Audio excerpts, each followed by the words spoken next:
আসসালামু আলাইকুম। বার্তা নির্যাসে সবাইকে স্বাগতম। হরমুজ খুললেও পারমাণবিক কর্মসূচি বন্ধ করবে না ইরান। ইরানের উপর থেকে মার্কিন অবরোধ প্রত্যাহার এবং কৌশলগতভাবে গুরুত্বপূর্ণ সমুদ্রপথ হরমুজ প্রণালী পুনরায় উন্মুক্ত করার লক্ষ্যে যুক্তরাষ্ট্রকে একটি নতুন প্রস্তাব দিয়েছে তেহরান।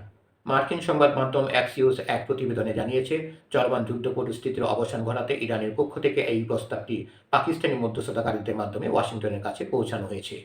এই বিশেষ প্রস্তাবে ইরান যুদ্ধবন্ধের উপর জোর দিলেও তাদের বিতর্কিত পারমাণবিক কর্মসূচি সংক্রান্ত আলোচনাকে ভবিষ্যতের জন্য স্থগিত রাখার শর্ত জুড়ে দিয়েছে।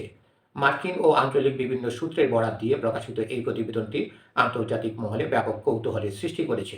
প্রতিবেদনের তথ্য অনুযায়ী ইরান চাইছে যুক্তরাষ্ট্র আগে তাদের বন্দরগুলোর উপর থেকে নৌ অবরোধ তুলে নিক এবং হরমুজ প্রণালী দিয়ে বাণিজ্যিক জাহাজ চলাচলের স্বাভাবিক পরিবেশ ফিরিয়ে আনুক। বিনিময়ে তেহরানও এই জলপথের উপর থেকে তাদের সামরিক কড়াকড়ি শিথিল করতে এবং যুদ্ধবিরতিতে যেতে সম্মত আছে। তবে এই আলোচনার মধ্যে পারমাণবিক অস্ত্র বা ইউরেনিয়াম সমৃদ্ধকরণ সম্পর্কিত কোনো শর্ত এখনই অন্তর্ভুক্ত করতে রাজি নয় তেহরান। দর্শক, আরও সংবাদ পেতে আমাদের বার্তা নির্দেশ চ্যানেলটি সাবস্ক্রাইব করে আমাদের সাথেই থাকুন। তেহরানের এই কৌশলগত অবস্থান মূলত বর্তমান সংকট থেকে সাময়িক মুক্তি পাওয়ার একটি পথ হিসেবে দেখা হচ্ছে, যাতে যুদ্ধের কারণে বিপর্যস্ত অর্থনীতিকে কিছুটা স্থিতিশীল করা সম্ভব হয়।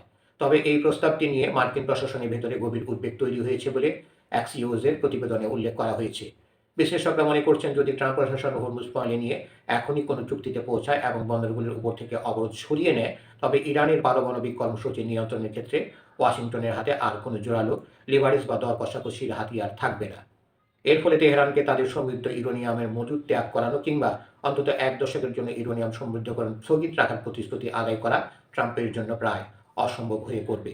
মূলত সামরিক চাপের সুযোগে ইরানকে একটি কঠোর পারমাণবিক চুক্তিতে বাধ্য করার যে পরিকল্পনা হোয়াইট হাউসের ছিল, তা এই প্রস্তাবের ফলে বাধাগ্রস্ত হতে পারে। বর্তমানে পাকিস্তানে এই সংঘাত নিরসনে একটি সক্রিয় সেতু হিসাবে কাজ করছে। ইসলামাবাদে অবস্থানরত মার্কিন ও ইরানি প্রতিনিধিদের গতিবিধি এই গুঞ্জনকে আরও জোরালো করেছে। একটি পর্দার অন্তরালে কূটনৈতিক প্রক্রিয়া বেশ দ্রুত গতিতে এগোচ্ছে। তবে প্রেসিডেন্ট ডোনাল্ড ট্রাম্প ইরানের এই আংশিক প্রস্তাব শেষ পর্যন্ত সায় দেবেন কিনা তা নিয়ে যথেষ্ট সংশয় রয়েছে। কারণ ট্রাম্প প্রশাসন শুরু থেকে একটি বৃহৎ ও স্থায়ী চুক্তির উপর জোর দিয়ে আসছে, যা কেবল যুদ্ধ বন্ধ নয়, ইরানের পারমাণবিক ও ক্ষেপণাস্ত্র সক্ষমতাকে সীমিত করবে।